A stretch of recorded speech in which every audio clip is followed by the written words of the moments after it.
Honorable Speaker, people are held to account. Honorable Speaker, you know where we came from before the elections? Many of us lived under extreme fear and threat to life, Honorable Speaker. I vividly recall, Honorable Speaker, when, my good friend, Dennis Itumbi, was abducted just before Christmas of 2021. Honorable Speaker, the people who abducted Dennis Itumbi were actually police officers. And it took us not less than 6 hours to even get information from other officers who gave us information that indeed Dennis Itumbi was in the hands of a murderous squad within the police, and specifically the agency that was then under DCI, Kinoti, Honorable Speaker.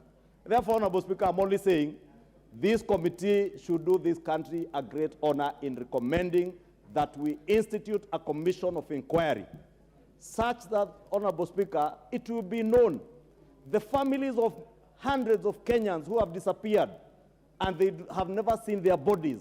Let them know, Honorable Speaker, what happened to their children and their family members. Hundreds of Kenyans, Honorable Speaker. Today, I was watching when I heard the member for Buri speak about Mijiwe. And I read the story of Mijiwe, I think, this Sunday in one of the dailies, Honorable Speaker, that the manner in which he disappeared, Honorable Speaker, leaves a lot of questions and there are pointers as to who would have been responsible for their disappearance. And the case of Mijiwe, the case of young Mishuki from my constituency, and many other Kenyans are similar, Honorable Speaker. And unless we dig and get to the root cause, you never know. Many of the people who are forcing disappearances are still in some offices today. They still wield the same power and authority they wielded yesterday. Nothing will stop them from enforcing probably even the disappearance of members of parliament if we keep quiet. And that's why I'm saying we must not be quiet. Whether it is somebody in Northeastern, whether it is somebody from the coastal region, as Honorable and Baya says, or whether it is someone who is perceived to have been in groups like Mungiki or Chinkororo in Kisii, or whether it is someone that you disagree with politically. Because I was saying, Honorable Speaker, when we kept quiet, because we assumed it is a spirited fight against terrorists, and it is terrorists who are disappearing, they came for politicians. They came for political activists. They went after bloggers. Literally everybody, Honorable Speaker. You remember the threat people are being forced, Honorable Speaker, to subscribe to political ideals and ideologies that they do not believe in. But out of fear, Honorable Speaker, it is a fact. There are even people who are elected in parties they never desired to be in because they lived under extreme fear.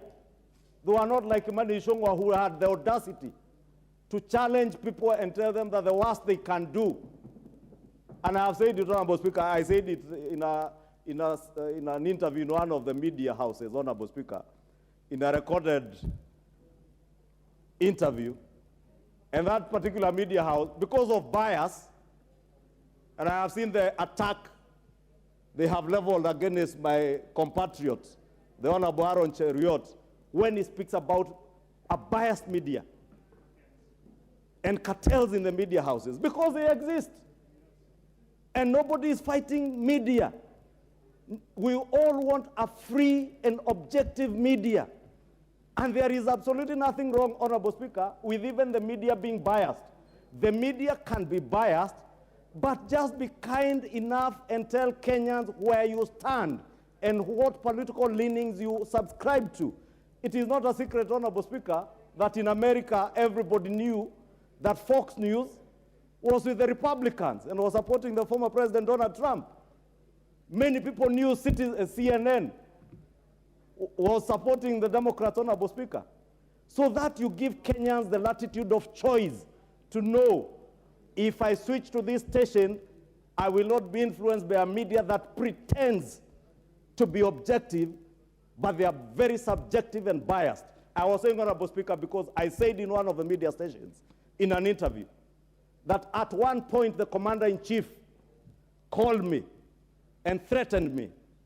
And I told him that the worst he could do was to kill me, but I would not change my position and my stand politically because of a fear of death.